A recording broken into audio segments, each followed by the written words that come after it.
Hello student, कैसे आप लोग। उम्मीद करते हैं कि सब लोग आप लोग अच्छे होंगे। देखेंगे आज हम लोग क्लास 12th के मैथमेटिक्स में त्रिविमीय में एक टॉपिक है दो रेखाओं के बीच की दूरी। दो विषमतलीय रेखाओं के बीच की दूरी जो बोर्ड में बहुत बार बार पूछा जाता है, तो इसको हम लोग समझेंगे और इस पे हम लोग प्रश्नों को भी समझेंगे। ठीक है, तो आज हम लोग समझेंगे कि दो विषमतलीय रेखाओं के बीच की दूरी। दो विषमतलीय रेखाओं के बीच की दूरी क्या होती है, कैसे ज्ञात करते हैं, हम लोग इस चीज़ को समझेंगे। देखेंगे दो विषमतलीय रेखाओं के बीच की दूरी। तो सबसे पहले हम समझते हैं कि स्क्यू लाइन्स किसे कहते हैं, विषमतलीय रेखा किसे कहते हैं, इस बात को समझेंगे। तो इसका डिफिनेशन है कि अंतरिक्ष में दो ऐसी रेखाएं जो कभी भी एक दूसरे को ना काटें और न समांतर हो। मतलब क्या, अंतरिक्ष में दो ऐसी रेखाएं जो न समांतर हो और कभी भी एक दूसरे को काटे भी न, ठीक है ना, समांतर भी न हो और साथ साथ एक दूसरे को काटे भी न, तो ऐसी रेखाओं को हम लोग क्या कहते हैं, विषमतलीय स्क्यू लाइन्स कहते हैं। बात समझ में आया। दो अंतरिक्ष की ऐसी दो रेखाएं जो आपस में समांतर न हो और साथ साथ एक दूसरे को काटे भी न, कभी भी न काटे, तो ऐसी रेखाओं को हम लोग क्या कहेंगे, तो विषमतलीय मतलब विषमतलीय रेखा कहेंगे, स्क्यू लाइन्स कहेंगे। तो देखेंगे दो अंतरिक्ष में दो रेखाएं हैं, तो उनके बीच की लघुत्तम दूरी कैसे हम लोग फाइंड करते हैं, तो उसका फॉर्मूला देखेंगे क्या है। तो मान लेंगे दो रेखा आपके पास है, एक रेखा का समीकरण दिया है R, vector are equal to यहाँ पे A1 प्लस लेमडा B1, ठीक है, और एक लेमडा B1, और एक दूसरी रेखा आर इक्वल टू A2 और प्लस लेमडा B2। ये दो रेखाएं हैं, ये दोनों रेखाएं मान लेंगे कि विषमतली हैं। दोनों रेखाएं कैसे हैं, विषमतली हैं। ये रेखा से क्या पता चलता है कि ये रेखा जिस बिंदु से होकर जाता है उस बिंदु का स्थिति सदिश वेक्टर A1 होता है, और किसके जिस दिशा के जिस वेक्टर की दिशा है इसकी वह आपका क्या है, तो B1 की दिशा है। ठीक है, यह क्या है कि यह रेखा जिस बिंदु से होकर जाएगा उसका स्थिति सदिश क्या होगा, A2 होगा, और इस रेखा की दिशा इस वेक्टर B2 की दिशा होगी। ठीक है, ये आपका रेखा का समीकरण बताता है। तो बात को समझेंगे।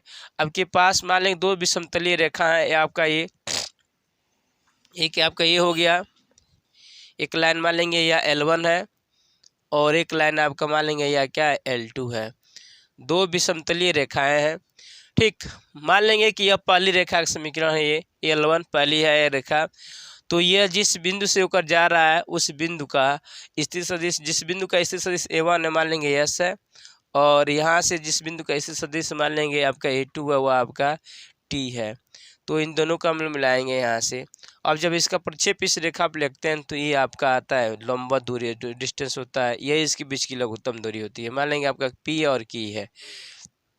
ठीक है, तो जब फॉर्मूले से हम लोग यहाँ से निकालते हैं तो फार्मूला इस पी क्यू का शॉर्टेज डिस्टेंस, मतलब दोनों रेखाओं के बीच की दूरी, लघुत्तम दूरी जो रही है ये पी क्यू होती है, और इसकी मान लेंगे ये लेंथ टोटल आपका कितना आया है, डी आया है, तो कि इसके बराबर होता है। तो फार्मूला होता है डी इक्वल टू क्या होता है, तो हम लोग क्या करते हैं यहाँ से, तो B1 क्रॉस B2 करते हैं, B1 क्रॉस क्या करते हैं, B2, और इसका डॉट प्रोडक्ट करते हैं A2 माइनस A1 और अपान क्या करते हैं, तो B1 क्रॉस B2 का जो मैग्नीट्यूड आए उस मैग्नीट्यूड से डिवाइड कर देंगे, तो आपका दोनों रेखाओं के बीच की दूरी निकल कर आ जाएगी, लघुत्तम दूरी निकल कर आ जाएगी। ये बोर्ड में बहुत बार बार पूछा जा रहा है आपसे, किसी भी सेट में जरूरी ना जरूरी क्वेश्चंस मिलेगा आपको, एकदम फिक्स है कि आपका ये 8 नंबर का क्वेश्चन आपको मिलने वाला है, ये एकदम फिक्स है मिलेगा। तो इसलिए इस चीज़ को आप लोग अच्छी तरीके से समझ लीजिए। एक बार फिर समझ लेंगे, जब रेखा का समीकरण दिया गया होगा इस फॉर्म में, vector R equal to A1 plus lambda B1, और यहाँ पे vector R equal to A2 plus lambda B2, तो मैंने बताया ये क्या होगा, ये A1 क्या होगा, तो ये रेखा जिस बिंदु से होकर जाएगा उसका स्थिति सदिश होगा, और इस रेखा की दिशा इस B1 वेक्टर की दिशा होगी। और यहाँ से मैंने बताया क्या, सिमिलरली ये रेखा जिस बिंदु से होकर जाएगा उस बिंदु का स्थित सदिश A2 होगा और इस रेखा की दिशा किसकी होगी, तो इस वेक्टर B2 की दिशा होगी। ठीक है, तो हम लोग क्या करेंगे, इन दोनों रेखाओं के बीच की लघुत्तम दूरी निकालने के लिए, डी निकालने के लिए क्या करेंगे, इन दोनों डायरेक्शन का आपस में मल्टीप्लाई करेंगे, क्रॉस मल्टीप्लिकेशन करेंगे आप लोग। तो B1 क्रॉस B2 और डॉट प्रोडक्ट लेंगे किसके साथ, तो A1 मतलब A2 माइनस A1 का, और फिर डिवाइड किसे करेंगे, तो इसका मैग्नीट्यूड आया उसे में डिवाइड कर देंगे, तो आपका दोनों रेखाओं के बीच की दूरी लघुत्तम दूरी निकल कर आ जाएगी। ठीक है, अब इससे संबंधित हम लोग क्या करेंगे, कुछ प्रॉब्लम को देखेंगे, एक दो प्रॉब्लम को देखेंगे। ठीक है, या समझेंगे कैसे प्रॉब्लम है, इसको सॉल्व करते हैं हम लोग। ठीक, अब देखेंगे पहला आपका क्वेश्चन क्या है, इस विषमतलीय रेखाओं के बीच की दूरी पर आधारित पहला प्रश्न क्या है, तो रेखाओं L1 और L2 के बीच की न्यूनतम दूरी ज्ञात कीजिए। इसी को लघुत्तम दूरी भी करता है, शॉर्टेस्ट डिस्टेंस भी किया जाता है, इंग्लिश में इसको कहा जाता है, जिनके सदिश समीकरण है।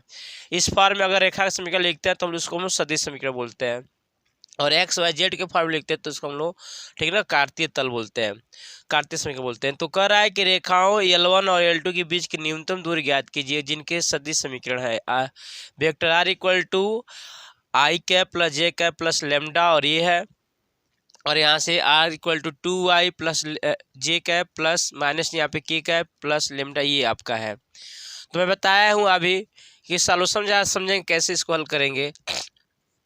अभी बताया गया है यहाँ से कि अगर रेखा इस तरीके दिया गया vector are equal to A plus lambda B, तो इस तरीके से कांस्टेंट लगा के लिखा गया होगा, तो ये रेखा की दिशा होगी, मतलब इस रेखा की दिशा को होगी तो ये होगी, जिस वेक्टर बी की जो दिशा वही इस रेखा की दिशा है, और यह क्या होगा, तो जिस बिंदु से होकर जाएगा उसका स्थित सदिश होगा। तो इसका मतलब ये जो रेखा है फर्स्ट रेखा की दिशा ये है और सेकंड रेखा की दिशा ये है, तो इसका मतलब ये B1 होगा और ये आपका B2 होगा, और ये आपका A1 होगा और ये आपका क्या होगा, A2 होगा।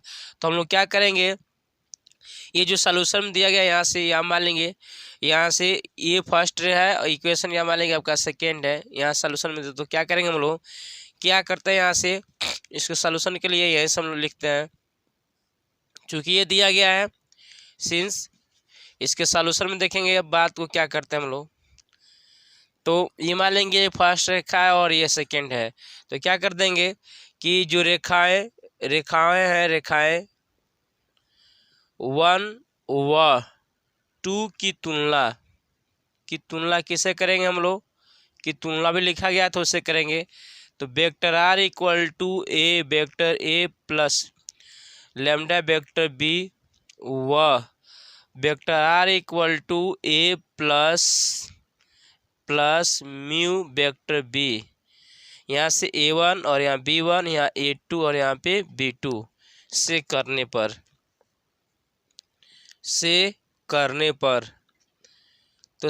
पर क्या प्राप्त होगा, इसलिए देयरफॉर क्या मिलने वाला है यहाँ से, देयरफॉर क्या मिलने वाला है यहाँ A1 की वैल्यू क्या है, इसे करेंगे तो A1 की वैल्यू क्या आएगा यहाँ पे, तो A1 की वैल्यू इतना ही है, कितना है A1 बराबर वेक्टर A1 बराबर क्या हो जाएगा आई कैप प्लस जे कैप, और यहाँ से ये जो होगा वेक्टर B1 होगा, तो वेक्टर B1 इक्वल टू क्या हो जाएगा आपका, तो 2i कैप माइनस जे कैप और प्लस आपका क्या हो जाएगा के कैप।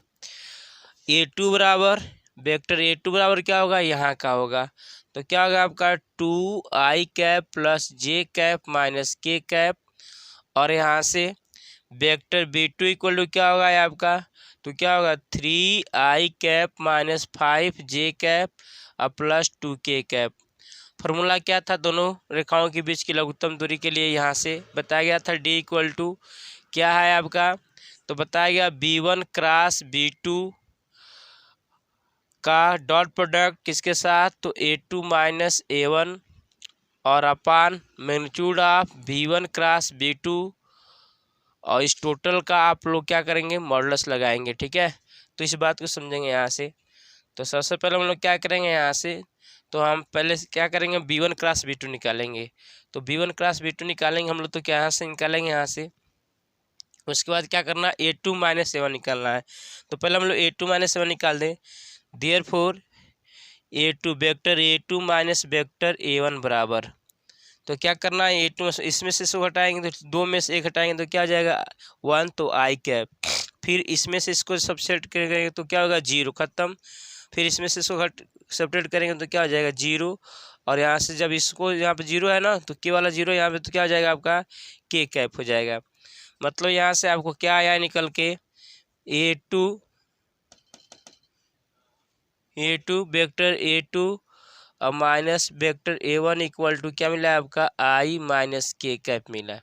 ठीक है, अब हमको क्या फाइंड करना है, यहाँ से सेकेंड क्या B1 क्रॉस B2 निकालना है। तो B1 क्रॉस B2 निकालने के लिए इसलिए क्या करेंगे, क्रॉस प्रोडक्ट में समझाया गया B1 क्रॉस B2 निकालेंगे। तो क्या करेंगे, यहाँ से I कैप J कैप और यहाँ पे के कैप। ठीक है, यहाँ पे क्या है 2 और यहाँ पे क्या है -1 और यहाँ पे क्या है इसका कोफिशिएंट के का 1, और B2 के लिए क्या होगा आपका यहाँ पे 3, I कोफिशिएंट, J कोफिशिएंट क्या होगा आपका -5 और के कोफिशिएंट क्या होगा आपका 2। अब इसको सॉल्व कर देंगे आप लोग। तो I को लेते हैं, इस रो के अकॉर्डेंस पे सॉल्व करेंगे तो इसका मल्टीप्लाई करेंगे तो -2 और ये आपका +5। ठीक है, अगर मैं यहाँ पे माइनस जे कैप लूँगा तो मल्टीप्लाई यहाँ से करेंगे तो 2 में 2 मल्टीप्लाई करेंगे तो 4 और माइनस ये कितना हो जाएगा आपका 3 और प्लस के कैप, तो के कैप करेंगे, इसको छोड़ देंगे, इसको छोड़ लेंगे यहाँ तो क्या होगा -10 और यहाँ माइनस माइनस क्या हो जाएगा आपका +3। तो यहाँ से क्या आने वाला है, यहाँ से क्या होगा आपका 3I कैप और यहाँ से आपको -J कैप और यहाँ से क्या मिलेगा आपका तो -7 के कैप आ गया। किसकी वैल्यू आ गया, तो B1 क्रॉस B2 की वैल्यू आ गया। और हमको क्या करना, इसका मैग्नीट्यूड लेना है। तो इसलिए आपका B1 क्रॉस B2 का हम लोग क्या करेंगे, मैग्नीट्यूड लेंगे। तो मैग्नीट्यूड क्या करते हैं अंडर रूट में, क्या तो I का कोफिशिएंट मतलब 3 का कोफिशिएंट का स्क्वायर तो मतलब 9। ठीक है, चलिए एक बार लिख दे रहा हूँ, 3 का स्क्वायर को प्लस J कोफिशिएंट का मतलब -1 का स्क्वायर प्लस के कोफिशिएंट मतलब 7 का स्क्वायर। ठीक है, तो ये वैल्यू कितना होगा, यहाँ से सॉल्व करेंगे तो 3 का स्क्वायर कितना होगा 9, 1 का -1 और ये कितना होगा आपका 49। तो इसका मतलब इसको सॉल्व करेंगे तो आपको कितना आ जाएगा B1 क्रॉस वेक्टर B2 का जो मैग्नीट्यूड आएगा कितना आएगा आपका, तो अंडोट में 59 आ जाएगा। कितना जाएगा आपका 59 आ जाएगा। अब हमको क्या करना है, ये निकल का आ गया B1 क्रॉस A। अब क्या करना, B1 का क्रॉस A2 के साथ क्या करेंगे, वो डॉट प्रोडक्ट लेंगे। क्या लेंगे हम लोग, डॉट प्रोडक्ट लेंगे। मैं इधर इसको ऊपर मुटा क्या करने वाले यहाँ समझेंगे। तो देयरफॉर B1 क्रॉस B2 का करने वाले डॉट प्रोडक्ट, इसका क्या करेंगे हम लोग डॉट प्रोडक्ट निकालेंगे। डॉट प्रोडक्ट किसके साथ, तो A2 माइनस A1 के साथ, तो equal to B1 cross B2। B1 cross B2 की वैल्यू कितना है आपका, यहाँ से कितना है आपका B1 क्रॉस B2 का वैल्यू कितना है, तो 3I कैप -J कैप -7 के कैप और डॉट प्रोडक्ट किसका इसके साथ, तो इसका साथ A2 -7 का। तो A2 -7 कितना निकाला आपने, तो यहाँ से I कैप माइनस के कैप। ठीक, अब हमको क्या करना है, यहाँ पे इसको डॉट प्रोडक्ट रहना है। तो आपको पता है कि डॉट प्रोडक्ट में I का कोफिशिएंट का मल्टीप्लाई करते हैं, J का कोफिशिएंट का के का कोफिशिएंट ये मिलता है। तो यहाँ का I कोफिशिएंट 3 और यहाँ पे 1, तो 3 में 1 का मल्टीप्लाई करेंगे क्या होगा 3। ठीक, और डायरेक्ट 1 देगा, फिर J वाला है ही नहीं कोफिशिएंट, तो J खत्म हो जाएगा और इसका मल्टीप्लाई करेंगे तो माइनस माइनस प्लस प्लस और यहाँ पे क्या हो जाएगा 7। तो इसका मतलब 7 3 कितना हो गया 10 हो गया। तो ये वैल्यू किसका आया कि देयरफॉर B1 क्रॉस B2 का dot product A2 minus A1 के साथ कितना आ गया आपका 10 आ गया। ठीक है, 10 आ गया। तो देयरफॉर इसलिए दोनों रेखाओं के बीच की लघुत्तम दूरी न्यूनतम दूरी, दोनों रेखाओं के बीच की न्यूनतम दूरी, दोनों रेखाओं के बीच की न्यूनतम दूरी